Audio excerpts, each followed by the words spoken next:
Constructing your life is about much more than just building a bank account.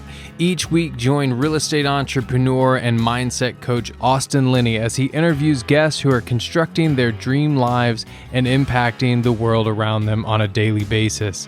If you're an entrepreneur or wanting to start a business, or you just want to hear motivating stories of how others have overcome the odds, you are in the right place. And now for your host, Austin Linney. Guys, welcome back to Construct Your Life. So not only has she come off of her ivory tower to come down and talk to us little folks, sorry, I had to give her a little hard time, but it's her birthday today. I get her on my birthday, Mandy. You know, I was thinking when I first got into so it's been almost 4 years, 5 years now. And you know, you and I were doing a lot of podcasts together, and I feel like it was like, who were those people? Like, I think to myself, I'm like, who were those people? Like, I remember you were like thinking about quitting your job. You were on the path for it. Now you quit your job, and now all these things have happened for you. So Mandy is a good friend, even though we don't get to speak as much as we'd like to. We pick it up like we haven't even talked, like we haven't even missed a step. So what I want to do is kind of give people a little context to who you are, and then we'll kind of go from there. Sure.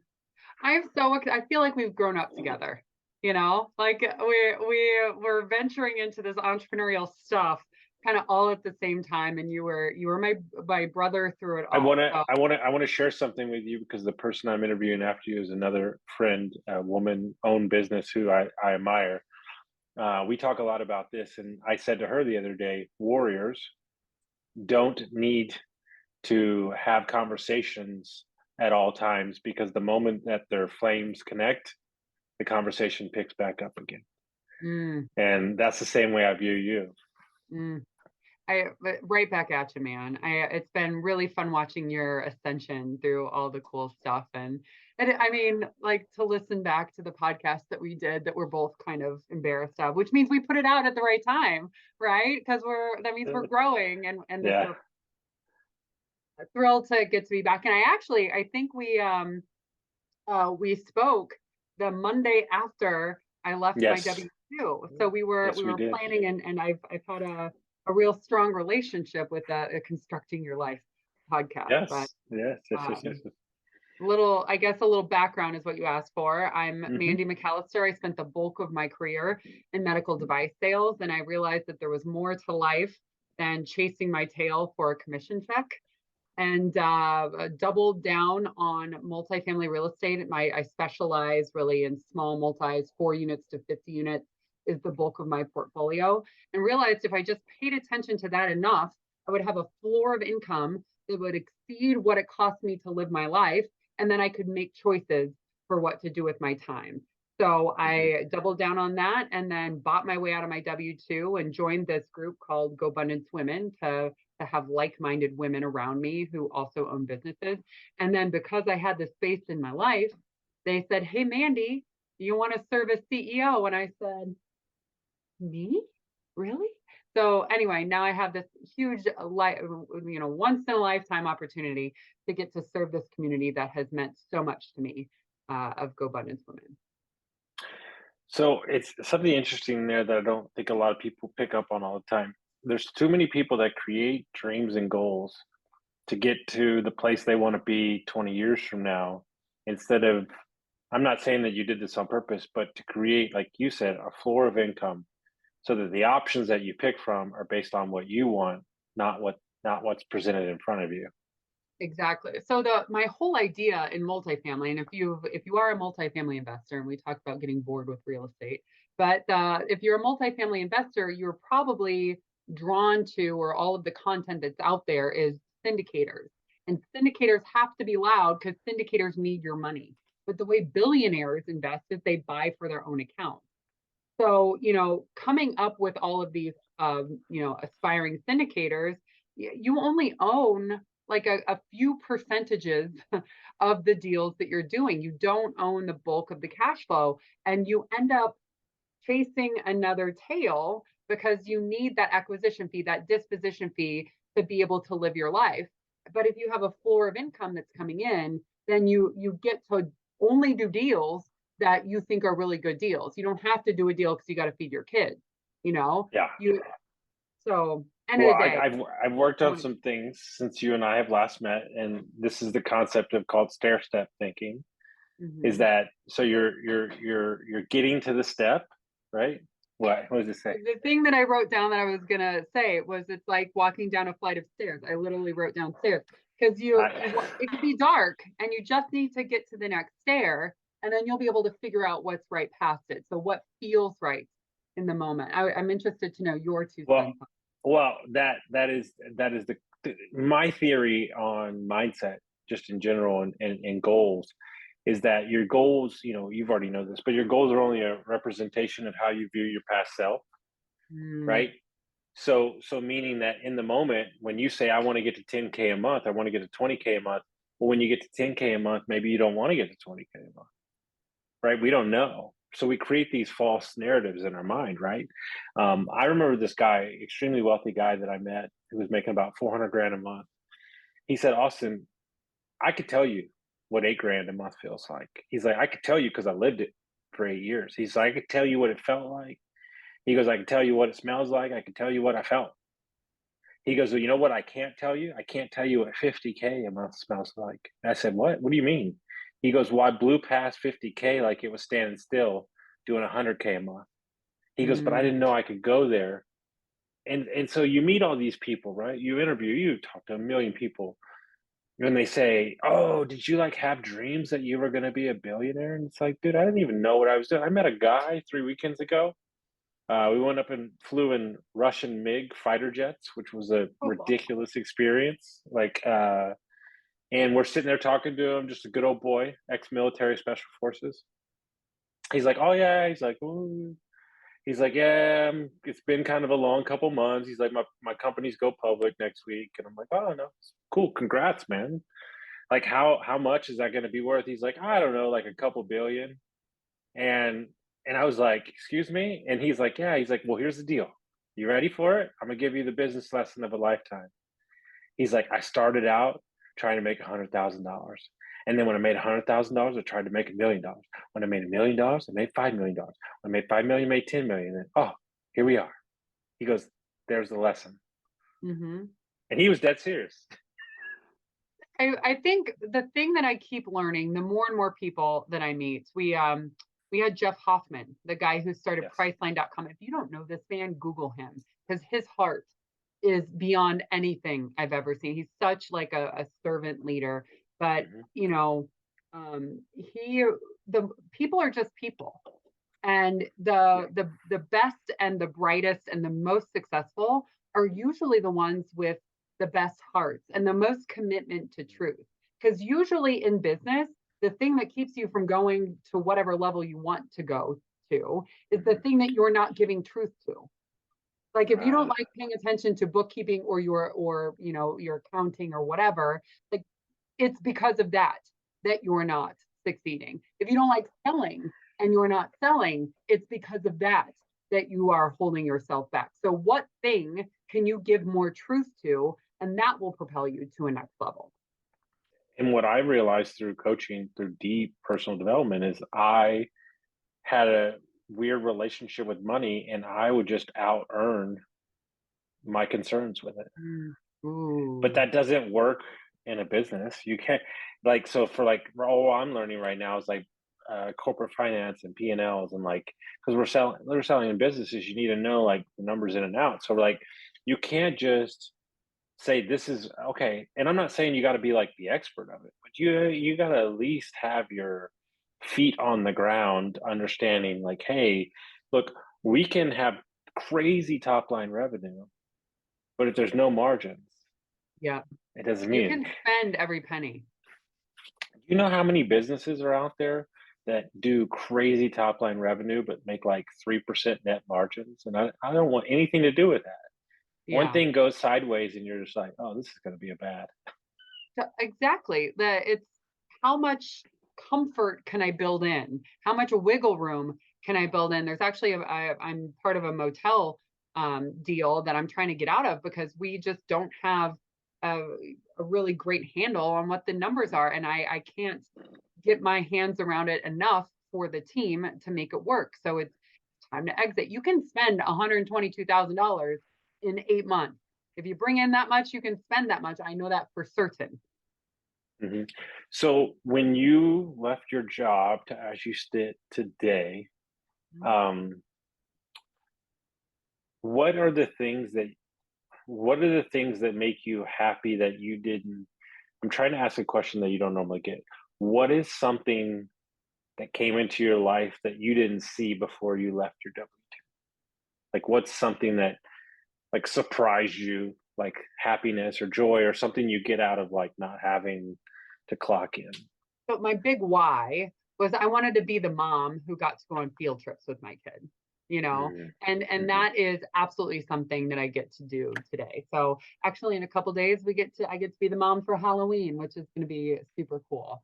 So that knowing I wanted flexibility with my time, that I didn't have to report anywhere or be at someone's beck and call. It's a funny thing because I chose not to go to medical school because I didn't want to be on call. And then I ascended the medical device sales ladder enough that I freaking ended up on call. The universe mhm, has a real strong sense of irony. So mhm, the chance to um, just do what feels interesting. Like for instance, now number one, having space to take this job serving GoBundance Women would never have been an option if I was in mhm, the W-2 mhm, still clocking in, mhm, clocking out, chasing cases. But uh, in real estate investing, I've had this chance now to pivot that if I'm going to buy at a 4 cap, because the market, the cap rates have been compressed so much that just the math on that is if I'm going to buy a deal at a 4 cap, I'm basically paying $25 for $1 of cash flow. If I'm going to buy a car wash, it'll cost me $2 or $3 for that dollar of cash flow. So, kind of putting that idea into work is not something I could have done if I had a W-2, in my opinion, because it requires a little more hands-on. So next week we close on a car wash. And is that opportunity or the option of that opportunity presented to you from the group, or was it the market and real estate and the trends that you're seeing in the deals that you looked outwards? Kind of looking at, okay, what's next? I had this floor of income. I am not a person who sits on her hands well. And recognizing that the type of deal I like to do with a wide delta of potential economic vacancy, just it wasn't presenting itself. And rather than hit my head against a wall, I looked at the women around me. We talked about my BFF, Chrissy Myers. She's The accidental best. CEO She's of like on. three She's on. Yeah, companies. she's on next week. Yeah. You know what? You know what we talk about? She's Well, the first person that made me feel comfortable. Do because I like doing turnaround. I like getting messy. She's like, "Oh, Austin, I love like a fucked up situation," and I just put all the pieces together, and I'm like, "Oh my god!" Like she's finally, I a met fixer. somebody. Yeah, she's a This fixer. Yeah. woman, I've never felt more seen and heard by a human, and just Hmm. the way she provides clarity into messy situations. It's a clear path out, right? And everybody's creating certainty. Everybody needs that clarity, and it's incumbent on the leader. The best leaders Hmm. create the most certainty, and that's my girl Chrissy. So being around her and other women, one of the things that's kind of all the rage in GoBundance Women is buying businesses. Hmm. So, we underwrite them. We talk about passive investments. We talk about a lot, like a bunch of women bought cleaning companies, exterior, interior, whatever. So I wanted something with few employees. So Hmm. that's the beauty of multifamily is rely on a third party manager. You don't need full on employees. So I decided either car wash or laundromat, kind of ran down both rabbit holes and Hmm. found a car wash that made sense 15 minutes for me. So it presented itself because I was looking for it, because you don't get what you don't look for. So I was looking for those two things and found one. I love that. I mean, there's a guy I just interviewed. He's on Twitter. I think he's the car wash guy. He Cool. had owned some businesses, and he said, "Holy crap!" He started looking at these, and they bought a couple of these, and he's like, "Dude, the forced appreciation slash revenue just by tweaking a couple things, he loves it." And now Mhm. he's bought a bunch, and the thing that excites me the most, especially because I'm in a rural town, Mm-hmm. is that I don't think people realize how much abundance there is around them, right? And I think what's exciting to me, there's a company, because see, here's what people don't understand. We do HVAC and plumbing for a lot of these factories and companies. So we get to see the inside of their companies because we're working and you're talking to the managers, you're getting to know them. There's a company here in the middle of nowhere that does government contracts. They do $1.2 million a day. A And you're day. just like, a day. And you're just like, what? And we're in the middle of nowhere, 2 hours north of Pittsburgh. And you just see it every day. Oh, and there's one of the number one trucking companies in Northeast is right around the corner. Like, but guess what? What inspired me, what changed my life is I went to the Chamber of Commerce dinner the week I moved here. Mm-hmm. And they won Company of the Year. And to hear the story of their grandfather starting this company in 1901, and then the mom taking over, and now the son's taking over, and how much they cared and what their employees said about them. And then I already knew this, but it confirmed it. By owning real estate, small businesses, whatever you do, it's not just the money you're making, it's the impact that you're leaving, right? Those tenants are staying in the unit. Those people are coming to clean their car. We're keeping heat in people's homes. Like, I'm not trying to be like overzealous on what it means, but guess what?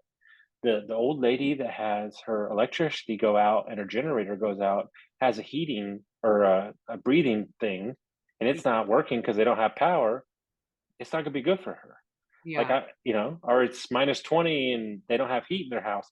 Like, it matters. Yes.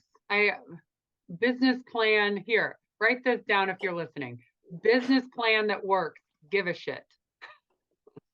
No, wait. Let me add to that so they Yeah. could be millionaires. Okay. Yeah. Give a shit and then answer the phone. Yeah. Game Yes. over. Done. The thing is, you've heard that the ways to be successful are the things you learn in kindergarten, like be nice, like Yes. like it's so true. Like if you just do the things that you say you're going to do, it's not hard.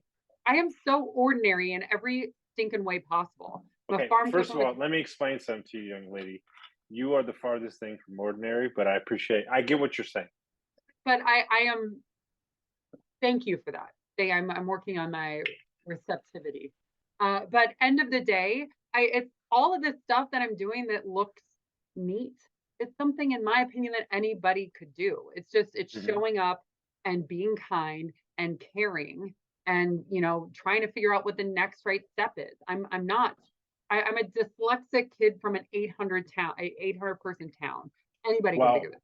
well, at the end of the day, see, there's a couple concepts I'm working with, right? Because to the person in front of you, meaning if you have a business or a real estate, there's a different version of you for every context of that Yeah. said thing, right? So with the other owners, there's a position, then CEO, then the management, then the employees, then the customers. There's all these different things. And I think the number one issue that people run into is they try to treat all five of those scenarios in the same thing. Mm-hmm. And all that to say, like, I'm still always the same Mandy, Mm-hmm. and this is something we talk a lot about at GoBundance because I have my act together face on with my kid or with my kids, I have my act together face on with my property managers. I have my act together face on with people that I have an opportunity to coach, right? But I don't always, like, sometimes stuff is hard, Austin, so to get to like take down walls of like I don't have to have my act together with people who are full on peers dealing with like the same type of issues that I am, right? So I can be, you can hold this mentally in whatever spot you want, but like I am the same Mandy. I just show up with an act together face on. It's like a different outfit that I show up to my momming with, Yes. Well, I have a good friend who says the driver of the vehicle doesn't change, the vehicle changes. Ooh. So like some days you're a Hummer, some days you're a 4x4, some days you're a Corvette, and some days you're a minivan. Like it doesn't really matter, right? The driver doesn't change, right? And my joke to this is like, I have good friends that I graduated high school with. One manages $5 billion, the other gives $1 billion or $500 million loans, and I've smoked weed with them out of an apple. Like, it's like, it's like, hey, you remember that was you? Like, we were partying all night on the beach, and like now you do this. Like, if your clients only knew that, like, you were a lunatic at 18, right? But I say that to like make them humble and to not Yeah. realize that they don't need to take themselves too seriously, right? Because Yeah. they get so stressed out, right? It's high finance, it's Yeah. crazy shit, it's very stressful. And I'm like, dude, like, remember like that time when like we stole that, that car, and like, and it's like You had a different life experience than me, Austin Linney. Like, I rode horses. I baled hay, you know? listen, I was bored, okay? Shit happens. And but but Um, but what you said was perfect. Like, remember the tips of being in the kindergarten yeah. and do those things. So the number one thing I do with clients, the number one thing, if they're like truly stuck, like just like can't break it, is what did you like to do as a kid? Mm, Because it all comes back around. yeah. Like, and so if we highlight that, if we focus on that, then we can get out of our head, right? Hmm. And the reason that women are so good at business, and if I had it my way, it would only be women management, because they're more adept to understand compassion, they're better operators, and there's less ego in the Mm. situation. That, I have this interesting kind of ruminating idea is, women weren't in business when capitalism started, right? It was the Hmm. women stayed home with the kids. And so the way business has evolved is with a masculine energy at the forefront. Hmm. And the thing that allowed us to really take off is women came into the workforce, so more bodies, more hours worked, right? So of course GDP went up because more people were doing more things. Well, the thing that we have in the kind of the unexplored, uh, pioneering area of business is the feminine energy stuff.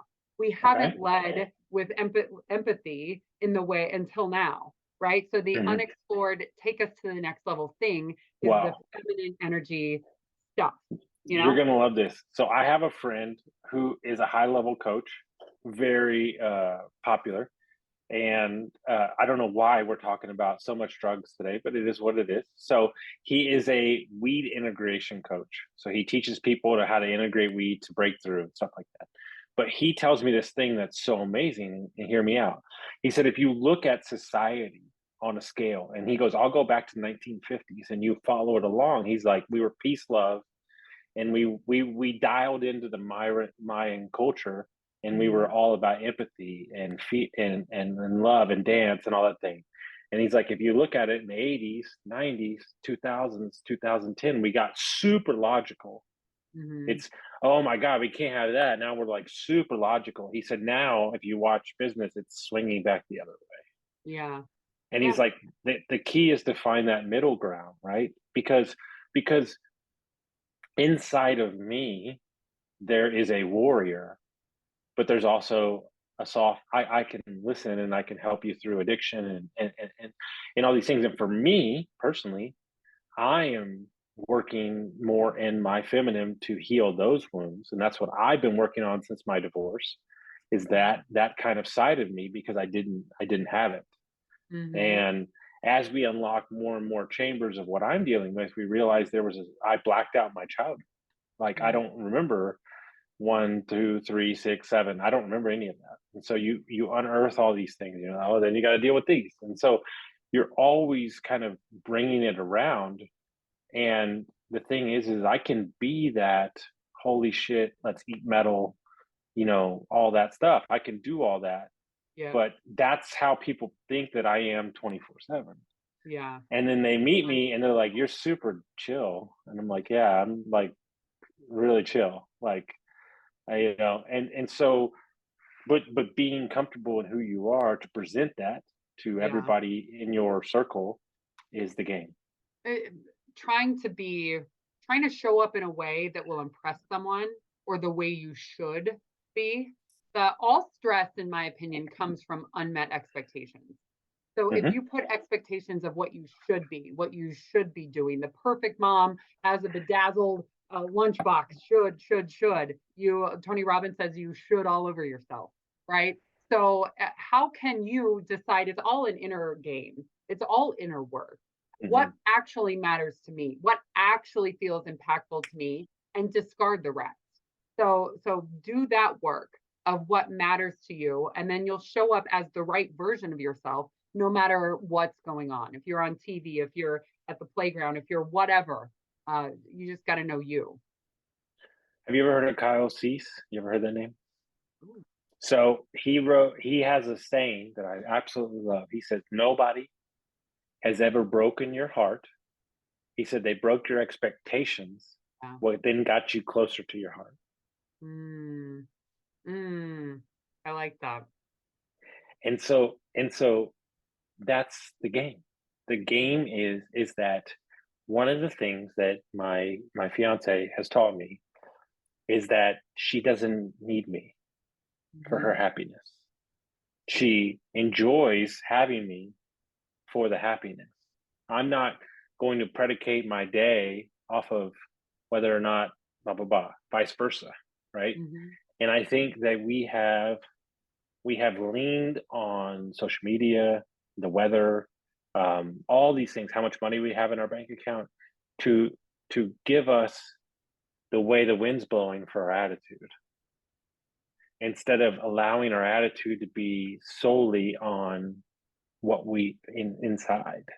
And we spend so much of our time external, and when you bring it all in, Mhm. not only do you get stronger, but the issue being is that now you have to deal with Yeah. the internal. Oh, and that's what's scary. And that's honestly like that's the addiction stuff, right? Like that's the numbing out, the dealing with the me Mhm. is the vast majority of reasons that people end up in addiction, right? So how can you actually go in and lean on that truth and just put more love to it? It's that kindergarten thing. So here's my new framework I'm dealing with that I love. Okay. Uh, it doesn't matter what the answers are, because those are made up. The only thing that actually exists in this world is the questions we ask ourselves. Hmm. Questions are always the answer, right? It is. And when you can get self aware enough to ask the right questions of yourself, then you can operate in anything. Hmm. When you became CEO of GoBundance, so let me just walk through a scenario. So they ask you to be CEO. You're feeling inadequate about your career, right? I'm just going through this whole thing. You're feeling inadequate about your career. Oh my God, I haven't invested enough. Oh my God, I just left my W-2. Oh my God, all these things. And then boom, you're standing on stage and there's 200 plus women who are more successful, more dialed in, better looking. I'm just making shit up here. But Yeah. I'm sure all these things are running through your fucking head. It's like, holy shit, Mhm. now I got to go lead these women? Yes. Well, and I operate in this like vacuum. Like I'm in my basement office and I do all these things that I feel like are going to move us in a direction where yeah, our superpower at GoBundance Women is we create connection. So the question I ask myself, that is our superpower as a business.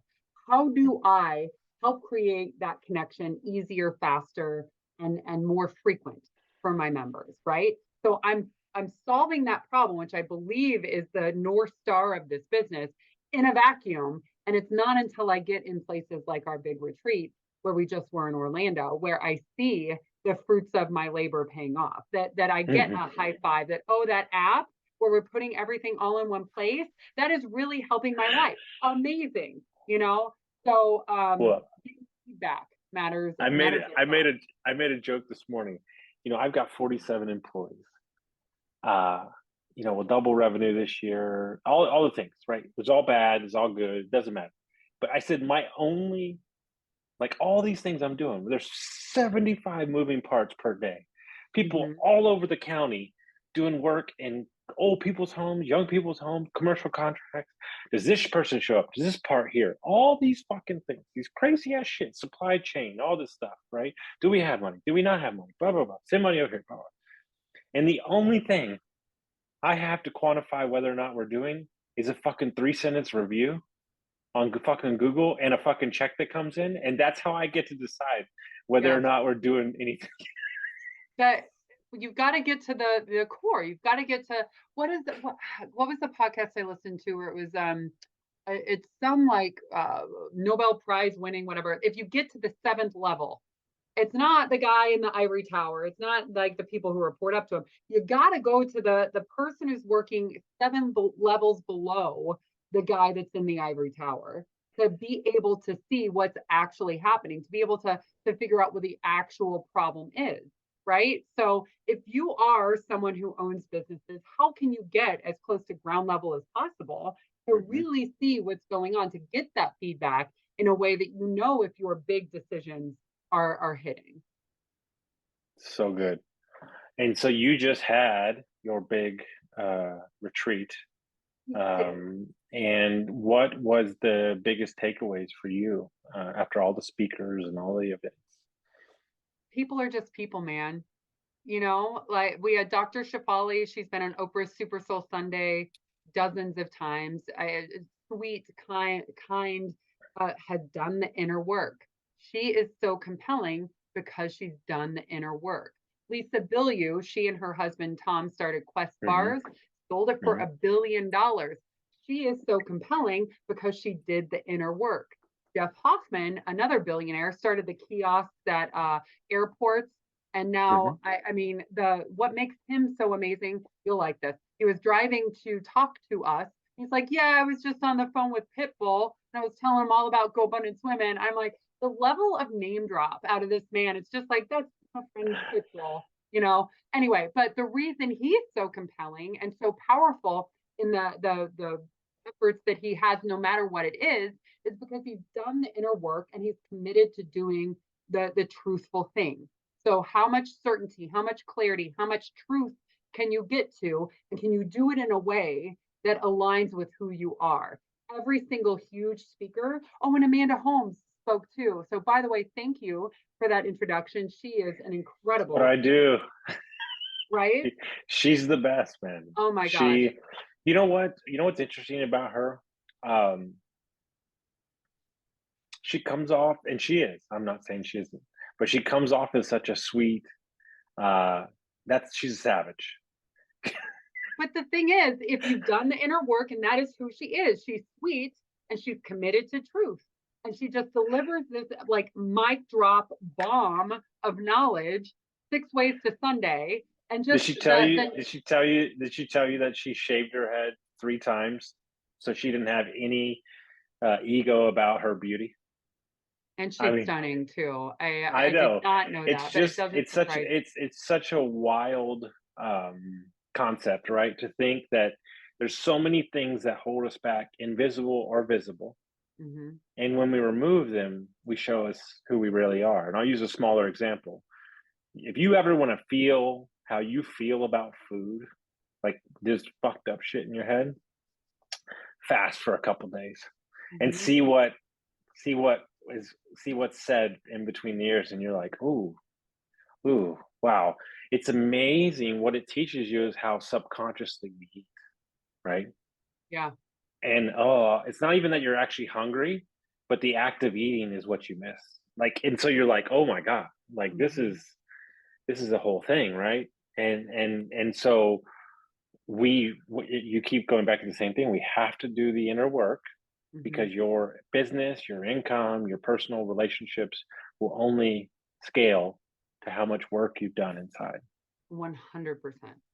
And I get to go do Tony Robbins' Unleash the Power Within live in person in a couple of weeks. Have you ever done that before? I've done it as a participant in 2017, and then I volunteered at like 3 of them. So I haven't been on the participant side in like 5 years. So I'm incredibly excited to put in the work, you know, to ask the hard questions, to do like I feel like just to kind of back up, I feel like a lot of podcasts I end up talking, I'm like, oh, I used to be poor, but now I'm rich. Like there's nothing actionable in that. So if you're someone who hasn't done this inner work and this it's woo-woo whatever. Like just figure out when you feel weird. Like just notice when you feel weird or anxious. Try to notice patterns around, like that's what we're talking about here, is Yeah. when you are not behaving in a way that aligns with what you want out of your life. Notice what's going on and try to figure out your why, that you keep doing that coping mechanism in a way that doesn't align with where you want to go. Like that is what I call inner work. Well, it's funny. I'm gonna put it into context. I had a young client this morning. He's a killer. He's amazing. He's starting to build something that's going to be his long-term wealth machine. And I said, I want you to realize that everything you're deciding to step into, the next thing, all these things, these are short-term situations that you're behaving because you need the money to leave your W-2. I said, while that's great, I said, is this something that you'll be doing in 2 to 3 years? Well, no. Well, then why do it? Yeah. And so he's like, I know, but I need this. And I was like, yeah, no. I get that. But you're 27 and I'm trying to build you into a fucking wealth creation machine that has all the freedom in the world. And so all the things that your friends are doing, we're going to skip over those. And it's going to be hard for you. But in 3 or 4 years, you've created something, a development company, a builder company, that's something that you love. It's going to take a long time to spin up, but you're going to be making 10 times the money and have 10 times the freedom. And so my joke with him is super simple. I said, you want to be a one-hit wonder or you want to be a songwriter? Mm-hmm. Super simple. Do you want to have enduring fans? Do you want to have people that can't get enough of you? Or do you want just to be a flash in the pan? Mm-hmm. And so many times we create things just to fill emotional needs. Mm-hmm. I need the money to get to here instead of like truly looking at the big vision. Mm-hmm. That's very The Road Less Stupid. Have you read that? Keith I have Cunningham? not, but it's been recommended many a time. Yeah. But the whole crux of that, if you want the Cliff's Note, is spend some time thinking.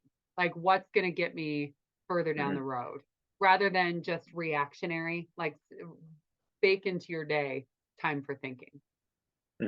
No, I read this quote this morning from Peter Thiel. He said the first step to thinking clearly is to question what we think we know about the past. Right? And I think that we put too much context around this nailed thing. I was at an event last year, and it was like 50 people in the room, and they were doing story work, which is what I'm trained on from the Enlifted group. There was a woman there that was 60 years old, and she was in visible tears, like meaning like something that held her back her whole life. And it all stemmed from the first day of first grade. So you're talking about 55 years of pain and all this thing from something that happened the first day of school when she got embarrassed. And she's worked through it and she's great now. But what I'm saying is, like, where are the parts in your life that you've blocked off? Where are the parts that you've hidden? Go there, and you don't even know what you might want to do until you break down those walls. Love it. So if anybody is out there and they're looking to find out about GoBundance Women or find out about you, I'm not going to spill the beans. There's rumors that something's coming out in a couple months that I'm sure is going to be great, but I'll leave that for you to announce when it's time. So, well, the best way to figure out what's going on with me and GoBundance Women is my website is mandymcallister.com. There's my freebie that I talked about, the figuring out your what you need, what floor of income you need to feel financially free. I made a little calculator that really helped me. You'll find that on my website, and also we'll link you to GoBundanceWomen.com. So I will tell you this, guys, who's ever listening, there's no person that will get you more fired up, more excited about life than jumping on a call with Mandy. So trust me, everybody that I've ever met, I must have got 3 texts today, actually. Oh my God, Mandy's so amazing, blah, blah, blah, blah. So I'm so sick of hearing about how great she is, okay? But no, I'm just kidding. But she's absolutely amazing. It's so great to catch up with you. It's so great to Yeah. always connect with you. So guys, check out her website, check out GoBundance Women. And if you got some value from this, send it to a friend, and we'll see you next time.